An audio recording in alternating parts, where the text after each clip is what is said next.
Wala na, kakalad ka rin siya ng immigration. I-deport siya mga kababayan dito. Hindi pa kasi umuwi.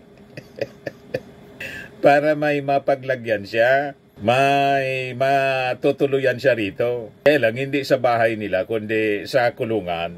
Wanted siya kasi mga kababayan. May warrant of arrest. Non-bailable yung kaso. Qualified trafficking. May relasyon doon sa Pogo operation dito sa ating bansa.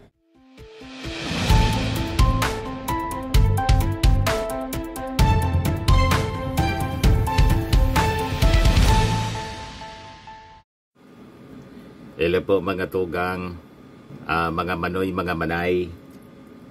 Ako po si Dante Maravillas, Bicolano vlogger, broadcast journalist from Albay. Effective yung ano po? Effective yung pagdadaldal ni Attorney Harry Roque. Laging naka-announce ang buhay. Gusto niya magdaldal ng magdaldal. Bakit niya Mr. Maravillas effective? Yung application po ni Attorney Harry Roque for asylum sa Netherlands, sabi ni DOJ Secretary Boying Rimulya, denied. Yan po, sabi rito sa balita ngayong hapon. Roque's asylum request in Netherlands denied, sabi ni Boying Rimulya. Kaya pala nakikita ko po, itong si Attorney Harry Roque, other than lalong nangayayat po, siguro wala nang mapuntahan, siyempre, naging palaboy na. Makatulog ka pa niya. Laging kasama si Marlica, laging nasa kwampo, laging nasa sasakyan, ikot ng ikot sa Europe, hindi malaman kung saan pupunta. Yan po si Harry Roque. Oh. Sabi niya, here is how we relax during a road trip. Nililibang na lang yung kanyang sarili sa pamamagitan ng pangangantyaw sa ating Pangulong Bongbong. Bangag! Bangag! Bangag! Bangag! Bangag! Bangag!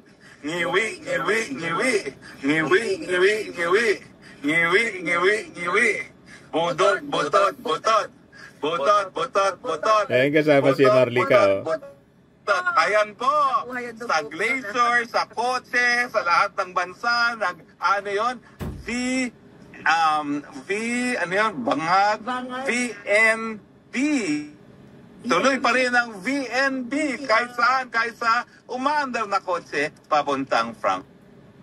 Nililibag na lang nila ni Marlica yung sarili niya sa sobrang stress mga kababayan. At ngayon, sige ang travel nila. Naging palaboy na po si Harry Roque.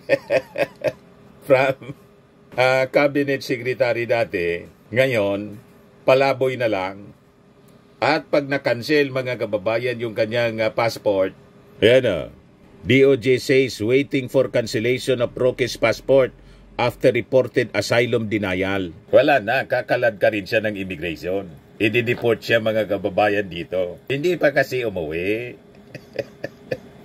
Para may mapaglagyan siya, may matutuluyan siya rito. Kaya lang, hindi sa bahay nila, kundi sa kulungan. Wanted siya kasi mga kababayan. May warrant of arrest. Non-bailable yung kaso. Qualified trafficking. May relasyon doon sa Pogo operation dito sa ating bansa. Ito ngayon yung balita. Sabi rito, the latest update on Roque's whereabouts and status came after he continues to refuse to return to the country despite being the subject of an arrest warrant na pinag-issue ng korte doon sa Pampanga for qualified human trafficking. So sabi po ni Boying Rimulya, as far as I know niya, he was not granted asylum by the Netherlands. So he is in Germany, sabi ni Rimulya. Roque may then be extradited when the time comes. Namomoro na si Attorney Harry Roque. Malayong malayo mga kababayan sa dati niyang itsura. Ito yung dati niyang itsura. Yan na sa ngayon, parang hindi naliligo at hindi na makatulog. Grabe pangayayat po. Ito yung interview kay Boying Rimulya. Alam ko, hindi siya nabigyan ng asylum ng Netherlands. Kaya nasa Germany na ang pagbibigay nito kung sa pakasakali. But just the same, parang iintayin pa rin po ng DOJ na matapos. Basta ano yan, pwede naman file na extradition niya pagdating ng panahon. Pero baka hindi na kailangan kasi kakancel naman ang passport niya. Pag naging undocumented alien yan, ay pwede nang kunin ng Interpol. So sir, confirm po na sa Germany na siya ngayon na nag-a-apply? Ayun ang pagkakaalam ko, yung pagkasabi sa akin. But any update from DFA kung kailan po pa? Wala pa, kasi ang cancellation ng passport nasa court yan eh. Hindi naman sa DFA. Kasi naman admin kasi may kaso na. So paano ba yun? Legal yung pwede siya magpalipat-lipat within an EU country? Sa EU kasi, basta may visa ka, open borders naman ang EU eh. Pero, ayan, pagka naging fugitive from justice, lalo-lalo na pag nawala na ng documentation, ay pwede na siyang habulin ng Interpol. Okay? Thank you. Ayan si Atty. Harry Roque. Wala kasing tigil, sabi nga natin mga kababayan, sa kakadaldal. Lahat ng mga plano niya sa buhay, lahat ng nangyayari sa kanyang buhay po, kinikwento sa social media. May application na niya ako sa asylum sa Netherlands. Ba't mo kasi kwininto? Hindi pa approve yung application, kwento ka ng kwento. Pero maganda. Maganda ang resulta ng kadaldalan mo. O, di ba? Kating-kating mga kababayan kasi ang lalamunan ni Atty. Harry Roque. Imbes na kakaiba ang pag-ugali. Habang wanted siya, araw-araw mga kababayan, nag-live. At ngayon, ang kasama po, si Maharlika na wanted na rin. Ngayon siguro palipat-lipat sila kung saan-saan nakakarating mga kababayan. And siguro, tinatago na lang at pinapakain, ini-entertain, inaasikaso rin ng kanilang yung mga DDS na OFW. Yun ang mga pinupunta nila at nagsasagawa ng mga kung ano-anong pagtitipon. Nagtutulong-tulong na lang siguro. Siyempre, grabe ang gastos. Sabagay, nakaipon na rin siguro ng milyon-milyon itong si Atty. Harry Roque. Kaya nga may kaso siyang qualified human trafficking. Yan sabi ni Rimulya. But if he is a fugitive from justice, especially if he loses his documentation, Interpol can chase him. Nakatimbre na siya po sa Interpol. Malamang sa malamang, isang araw, poposasan siya ng Interpol tulad po ni Tebes. At dadalhin siya sa immigration for deportation po or extradition, mga kababayan na nakakadena din yung paa. Sasalubungin na lang mga kababayan ni NBI Director Jimmy Santiago or susunduin tulad ng ginawa mga kababayan ni Santiago kay Tebes. May hangganan po ang kasamaan. Hindi ko nga maintindihan kung bakit kailangan ni Atty. Harry Roque na wanted na siya, kailangan niyang mag-live ng mag-live para umatake ng umatake sa ating gobyerno. Ang dami na niyang problemang kinakaharap, nangingialam pa sa politika kasi pinagtatakpan niya mga kababayan yung kanyang kaso, nililihis niya tulad ni Sara Duterte. Pinalalabas, pinag-iinitan sila ng Marcos administration dahil sa politika. Pinapakalinaw po, tinagabol kayo ng batas kasi gumawa kayo ng labag sa batas. Yon ang napakalinaw.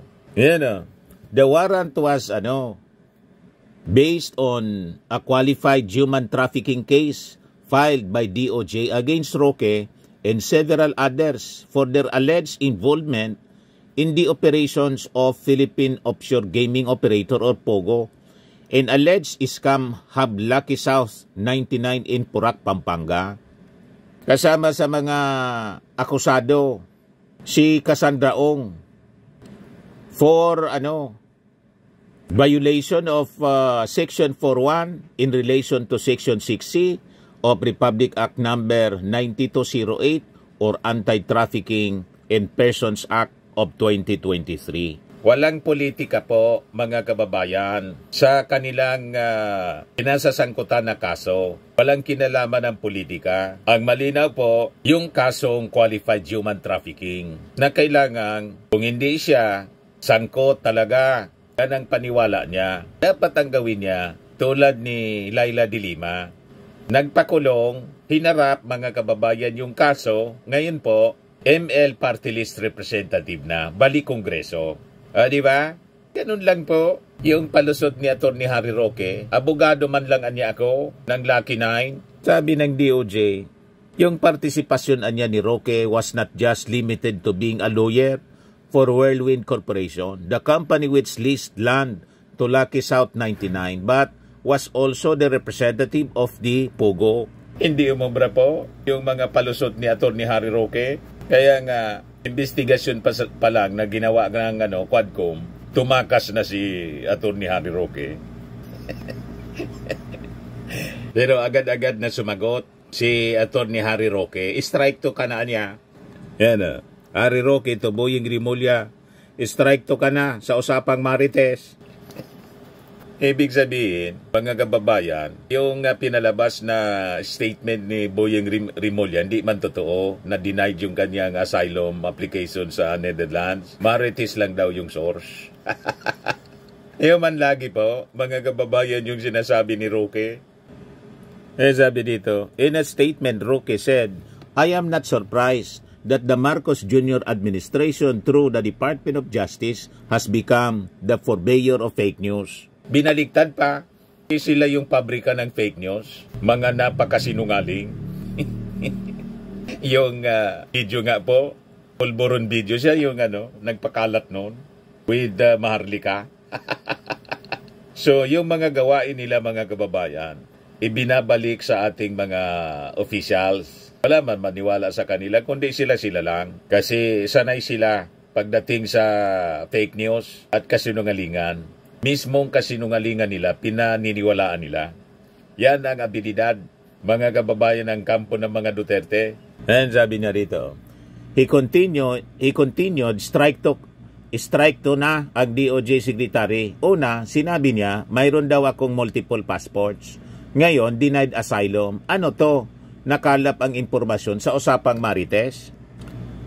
Roque clarified that his recent trip to Germany was a pre-planned activity which was undertaken with blogger Maharlika upon the invitation of the Filipino community there, where he administered the oath-taking of proud members of the Hakbang ng Maisog, Germany. Pabalik na niya ako sa Netherlands. Roque also taunted the administration saying Marcos Jr. does not need billions of pesos of confidential funds and intelligence funds to track my location. Just check my Facebook account. It is all there. Sa totoo lang, sabi ni General Torre, monitored niya kung saan yung mga pinagpupuntahan ninyo. Wait ka lang.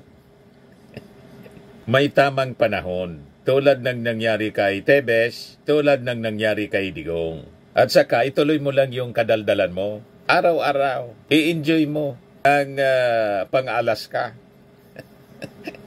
Di ba? Habang nasa labas ka pa. Kasi, pag nasilo ka ng Interpol at tinunover dito sa ating gobyerno, malamang tulad ng nangyari kay Tebes, umiyak sa kanyang nanay. Sa harap ng kanyang nanay. Umiyak. Yan malamang ang mangyayari sa iyo, Atty. Harry Roque. Kaya isagad mo pa. Isagad mo ng todo, yung pangangantsaw mo.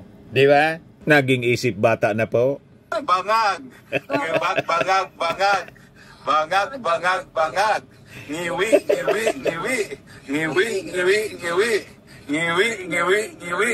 Butot!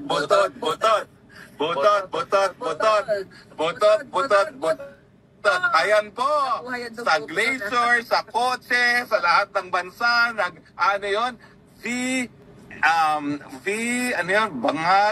VNB. Tuloy pa rin ang VNB kahit saan, kaysa umaandar na kotse papuntang Frank. Naging abnormal po. Naging isip bata. Naintindihan natin dahil siguro sa grabing stress. Imagine wala ka nang matirhan na bansa at araw-araw nasa biyahe.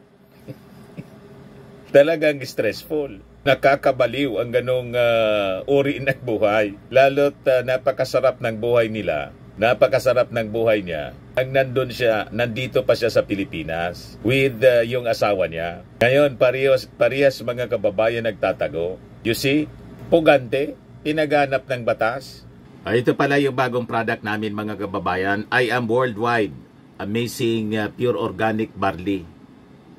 Negosyo siya ng aking anak na architect entrepreneur, Riz Maravillas.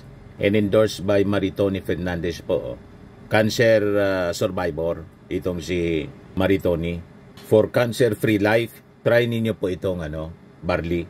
Ang mga health benefits niya, boost immunity, improves digestion, enhances energy levels, packed with antioxidants, prevent cancer. At itong ating programa mga kababayan, atid sa inyo nitong ating mga sponsors. Firmax Firming and Lifting Cream. Pinapay po sa mga pulses in affected area. Mainam po ito sa mga pains at paninigas ng mga kaso-kasuan. Ito sa mukha naman yung application, anti-aging, Automax po siya. Ito ay Glow Zero mga kababayan. Whitening po siya. Made in South Korea. Ito naman po, Nengxia Red Mix Fruit Drink. Gawa po siya sa goji berry. May anti-cancer properties po siya. At sa mga naghanap po ng malinis and spacious fitness gym, pumunta lang po kayo sa aming Colossal Fitness Gym. May Grab Car Rental din po kami. At bills payment po sa aming office. At saka sa mga mahilig po sa mga imported bags, manood po kayo sa live selling ni Madam Aileen Rosales sa kanyang Aileen Closet po. Pati mga shoes, ito yung kanya po. Ito yung kanyang page. Kita ninyo, napakagandang mga online selling po siya. Si Madam Aileen Rosales. At cellphone number niya po, 773-798-7816. Ito naman po yung bago naming product na binibenta online. I Glow Serum, whitening po siya. Tingnan ninyo yung epekto sa aking anak na architect before and now. Yung mga inquiries po ninyo, dumiretso na lang kayo sa kanyang Facebook account, Riz Maravillas.